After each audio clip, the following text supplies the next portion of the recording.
सभी ईसाई धर्म के लोगों को मेरा एक सवाल है, अगर आप लोग कहते हैं अच्छा यीशु भगवान है तो फिर मेरे को बताइए, मैथ्यू 27:46 में लिखा हुआ है, कोई 3 बजे के आसपास यीशु ने उच्च स्वर में पुकारा, एली एली लमा सबक्तानी, अर्थात मेरे परमेश्वर तूने मुझे क्यों छोड़ा। ज्ञानी बाबा मतलब क्या है, वो किसको पुकार रहा था?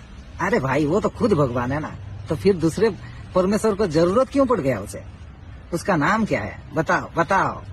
अभी बता दे भाई, अभी बता दे। अगर ये भाई सही से बाइबल पढ़ा होता तो इसका सवाल का जवाब यूहन्ना 14 अध्याय के 7 से लेके 11 वचन में तुम्हारा आंसर मिल जाता मेरा भाई। लेकिन इस भाई को टीका लगाने से फुर्सत है इसको। यही सवाल प्रभु यीशु मसीह के चेले ने किया था कि मुझे पिता के दिखाओ, लेकिन प्रभु यीशु मसीह ने साफ साफ बोला कि जो मुझे देखा है वह पिता को देखा। प्रभु यीशु मसीह सूली पर मरते समय वह अपना वचन को पूरा कर रहा था, समझा, जो कि यह वचन भजन संहिता 22 में भी लिखा हुआ है।